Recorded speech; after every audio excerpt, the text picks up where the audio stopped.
Part 7 सप्तमो अध्याय अध्याय 7वां।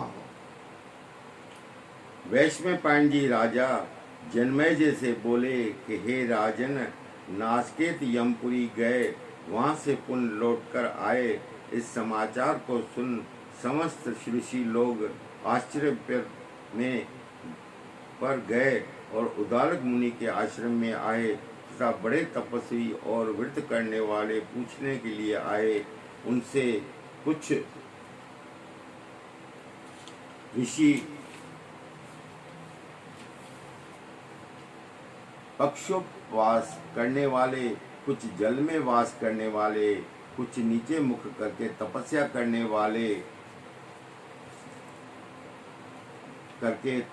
करने वाले और कुछ वायु को पीकर रहने वाले, कुछ लोग अग्नि की साधना करने वाले, कुछ नराहार तप करने वाले, कुछ लोग एक पैर पर खड़े होकर दारुण तप करने वाले, सन्यासी, वानप्रस्थों, मौन व्रत करने वाले, कुछ जप यज्ञ करने वाले, कुछ उग्र तेज वाले, कुछ योगाभ्यास करने वाले, कुछ तपस्वी, कुछ ब्रह्मचारी, कुछ सूखा पत्ता खाने वाले तथा कुछ मासोपवास करने वाले, महीने का उपवास करने वाले।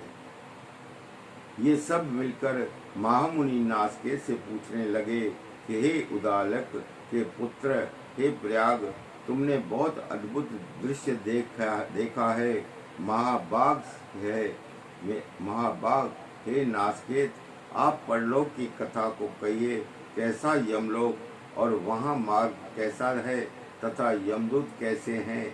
द्विज, वहाँ की स्थिति कैसी और वहाँ का लोक कैसा?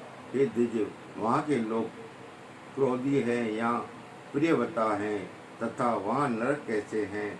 किस पाप से कौन सा नरक होता है? वहाँ प्राज्ञ ऋषि लोग आपसे पूछने के लिए आए। आप सब सत्य सत्य कहिए। नासकेत बोले कि समस्त ऋषि लोग तथा अन्य तप से स्थित ऋषि लोग, आप लोग ध्यान से सुने। मैं श्री महादेव जी तथा महामत धर्मराज को नमस्कार करके वहाँ के नरक का राजा जो कुछ रोमांचकारी समाचार है उसे आप लोगों से मैं कहता हूँ। हे विप्र लोग, जब मैं पिता के श्राप से मणिपुरी को गया, वहाँ धर्मराज मुझ पर प्रसन्न हुए। यहाँ पर नासकेत जब यमपुरी देखकर वापस लौटे तो जो और ऋषि मुनि थे वो उसके पास आए और कहने लगे कि तुम यमपुरी होकर यमराज से मिलकर आए हो, तो तुमने वहाँ नरक स्वर्ग में क्या देखा? फिर वहाँ पर जो महात्मा है, ऐसे ऐसे महात्मा है जो आज भी हैं। कोई एक टांग पे खड़ा है, कोई आधा जमीन के अंदर पड़ा हुआ है, किसी का सर दिखाई देता है पूरा जमीन पे है, कई मौन व्रत रखते हैं, कोई जो है अपना उपवास रखते हैं। ऐसे तरह तरह के ब्राह्मण अपनी साधना में लीन हैं। कई मालाएं पहनते हैं बहुत बड़ी बड़ी, कई लोग पूरी मालाओं से ढके हुए रहते हैं, कई चांदी सोना पहनते हैं।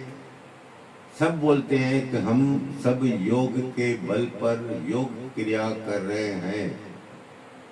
अब हम सभी संतों महात्माओं को तो नमस्कार करते हैं कि वो महात्मा है। उसका कर्म, उसका शुभ अशुभ कर्म वो जाने, हम तो नहीं जान सकते। हम तो कथावाचक हैं और कथा में जो लिखा है वो हम कथा सुनाते हैं। वहाँ धर्मराज मुझ पर प्रसन्न हुए तो मैं धर्मराज के मणिपुरी में दिखलावे के लिए कहा। हे द्विज लोग, उस यमराज की आज्ञा से मैंने समस्त पुरी को देखा तथा शुभ अशुभ के विचार करने वाले चित्रगुप्त को देखा। मैंने स्तुति करके धर्मराज से अजर अमर और व्याध दुख नाशक रूप वर को प्राप्त किया तथा मैं पिता के प्रसाद से पुनः लौटकर आया। हे ऋषि लोगों, अत मैं पुनः यमलोक के विस्तार को कहूँगा। धर्मराज का पुर 1000 योजन प्रमाण में है और चौकोन है तथा 4 द्वार हैं। नाना प्रकार के रत्नों से सुशोभित तथा नाना प्रकार जनों से पूर्ण गीत वादिक आदि बजाए जा रहे हैं। ऐसा दिव्य धर्मराज का पुर 7 प्रकार से विशिष्ट है। उस पुर के मध्य भाग में महान सुंदर धर्मराज का मंदिर है। वह मंदिर समस्त रत्नों का बना हुआ है। अग्नि, विद्युत, बाल, सूर्य इन लोगों के तेज का सम्मान उदोपित है तथा चित्र विचित्र स्फटिक मणियों की बनी हुई सीढ़ी के बने हुए चौक से शोभित हैं। उस मंदिर में सर्वश्रेष्ठ शुभ आसन पर भगवान धर्मराज बैठे हैं। जब सज्जनों में श्रेष्ठ धर्मराज सिंहासन पर बैठते हैं तो उस सभा के सभी योगी लोग धर्मराज की उपासना करते हैं। अप्सरागण, गंधर्व, विद्याधर, श्रेष्ठ नाग, शुभ भक्ति में परायण लोग पूर्व के द्वार से प्रवेश करते हैं। जो ग्रीष्म ऋतु में जलदान करने वाले, माघ मास में अग्नि सेवन के लिए काष्ठ का दान करने वाले, मार्ग के चलने से थके हुए विप्रों को विश्राम देने वाले तथा दान धर्म से रक्त क्रोध लोभ में रहत तथा पितृभक्ति से तत्पर सदा गुरुओं की पूजा में मग्न हैं, ऐसे दज श्रेष्ठ वे सभी लोग पूर्व द्वार से प्रवेश करते हैं। अतिथ, हे पूजक, हे देव ब्राह्मण के पूजक हैं और ब्राह्मणों के भक्ति है तथा तीर्थ स्नान के रथ और वाराणसी, काशी में तथा गौशाला में मरते हैं। वे लोग उत्तर द्वार में प्रवेश करते हैं। जो सत्यव्रत को तथा तीर्थ स्नान में रत हैं करने वाले, सत्यव्रत को करने वाले और नित्य धर्म परायण हैं, दूसरे दिन की चाहना से रहत परिनिद्रा से दूर हैं तथा विष्णु के भक्त हैं, महात्मा हैं, पर स्त्री नपुंसक हैं,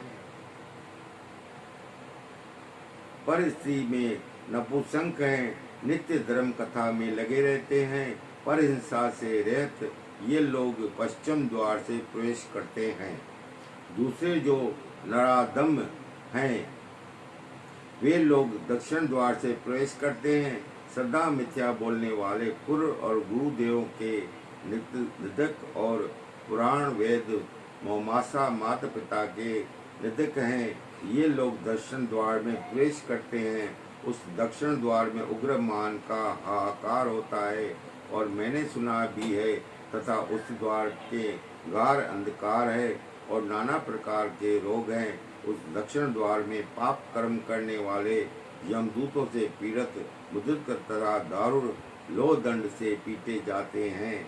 यहाँ पर ब्राह्मण महात्मा का नाचकेतु महात्मा का 7वां अध्याय समाप्त हुआ। बोल घर नाचकेतु महाराज की जय, बोल नाचकेतु ब्राह्मण की जय। हरिओम नमो तत्सत, हरिओम नमो नारायण।